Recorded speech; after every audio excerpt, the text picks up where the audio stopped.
People's SDGs Festival. The reason why nange nenyigidde mu kino ekintu olunaku lwa leero is because of that same problem. SDGs okomozira ku internet. Abantu muno tebazimanyi. Okitegeera tebamanyi za UN. People are poor down there in the ghetto. And they keep saying government ediwa government etuyambe.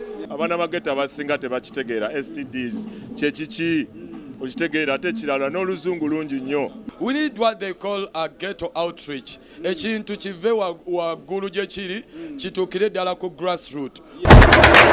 Listen, he brought smart cities. We represent that. That was one time for the image. You know what I'm saying? So whoever's taking it, make sure you take a snapshot. 1, 2, 3, we're good. Sensitization first. Tubasomese bategeere SDGs kyeki. SDGs mu bulambulukufu bwazo Sustainable Development Goals of UN. Ladies and gentlemen, welcome to the show wherever you're catching us live. It is a Virgin Monday, and of course, we have what we call the People's SDGs Festival right about now. And of course, on Nakolwarero, SDGs, these are Sustainable Development Goals.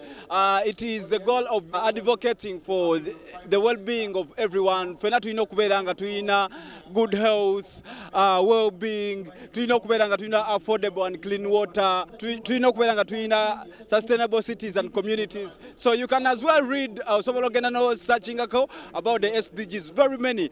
That is under the program of UN, that is the vision of 2030. SDGs onakwero zino nchingidwa mu Kampala nenga zali za introducing by the president of Uganda, General Kaguta Museveni, ne Honorable Rumumba, ne Nabanja.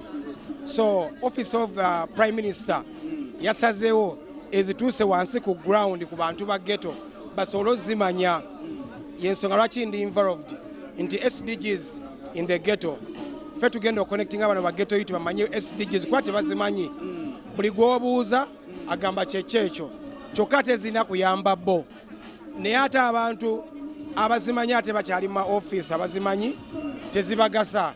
Zigasa omuntu owa wansi ghetto youth eno asobole okwekulaakulanya kubanga business nyingi nnyo ezaafa mu biseera bya COVID bamufuna mpola ngate SDGs zisobola okukola ki okubayambako okutereezaawo businesses zaabwe. Yensonga lwaki ndi involved in this program. Yeah, man. Kati initiative eno Rasta njagala okwongera okumanya because onotunuulira nti ghetto is the most affected area when it comes to the SDGs. Obuveera, emyala, nteekateeka ki gye tulinawo kati nga ghetto president to reach and help the lives under the ghetto? The initiative of the Ghetto Connect to SDGs egenda kuba etambula.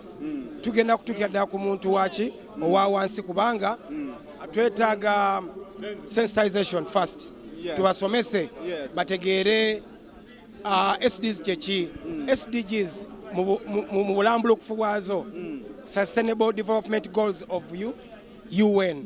So balina okuzimanya nabo bennyini ne babeera involved mu zino program ne zima kubanga zikoma mu SC ne zitatuuka ate ku muntu wa wansi.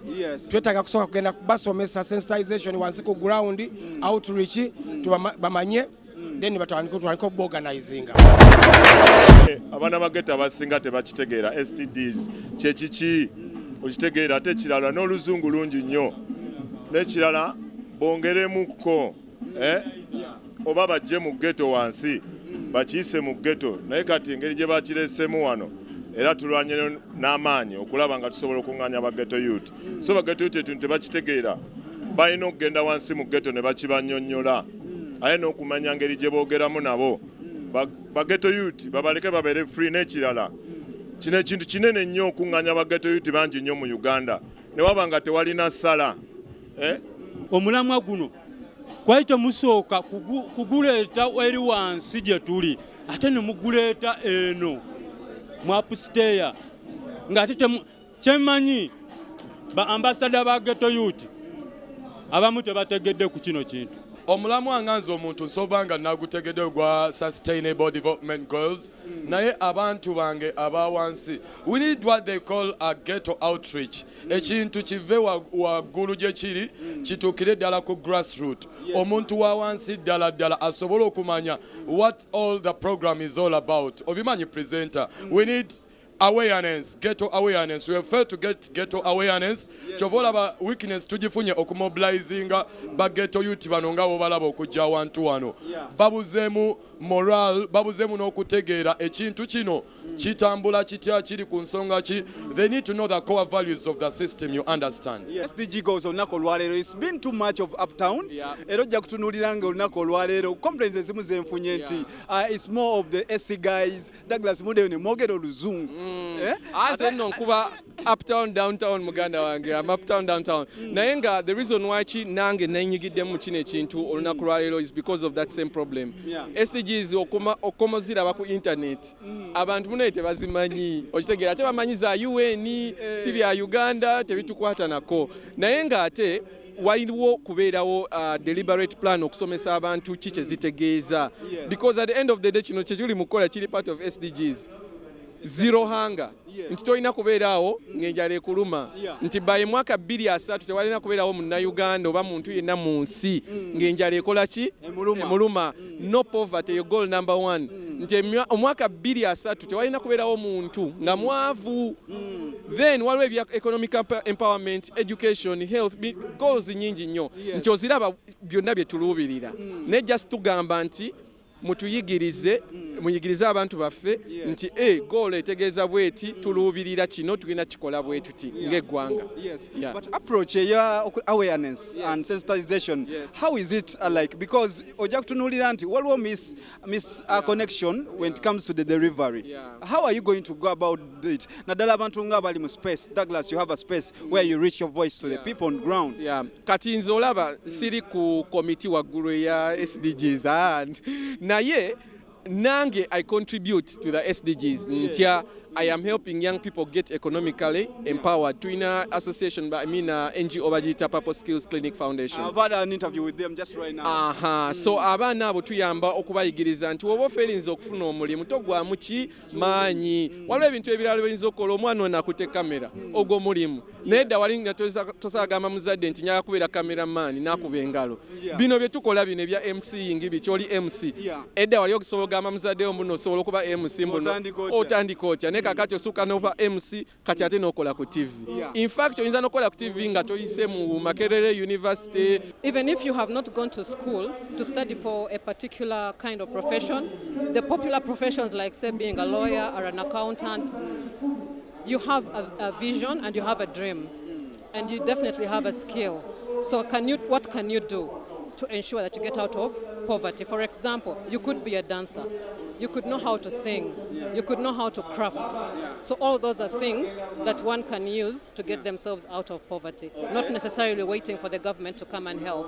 When it starts with you, then government can come and approach you for things like seed capital and so on and so forth. Share more about the skills that you put out. The skills that we put out mainly for the youth and the women, we use products that come out of waste. For example, bottles. They are normally glass bottles from liquor, from soda. So instead of wasting that bottle to spoil the environment, because you know when you put glass in the soil, it ruins the fertility of the soil. So instead of throwing away that bottle, you bring it to us, or we collect those bottles and we make things like flower vases out of them and glasses. For example, a bottle like this is a liquor bottle, but we cut this bottle to make a glass. Say for example this, and also to make this a decoration or to also make them flower vases. So by doing that, we are preserving the environment. This is some of the skills that we do. Thank you very much for sparing time with us, and we hope to see you again because you're still around. You're welcome. Thank you. We're having the People's Festival under SDGs. It's our topic today. So Invisible Spaces is under the SDG goal 11. We're looking at sustainable cities and communities, where we're looking at smart cities. We want to have a smart Kampala. We want to have accessibility to good mobility, transport. We want to see that we have low-cost housing. We want more of the open public spaces. So we work with different influencers to see that we are influencers. So we work with different stakeholders to see that we can actually influence them. Yeah, the KCCA, the government, to see that we can influence them, that we can have that smart city that we want. Yes. I've been having, let me have this to you. I've been having a chat with some of the people from various slums of Kampala. But literally they are not understanding. I know, man. Anyway, it's an opportunity for us to engage with the public by sharing information, by also getting feedback from them. And what we're saying, can we be able to create collaborations between the locals and then people who are actually planning for our cities, our communities? Because we want to see that by the end of the day, all of us are living communities that we want.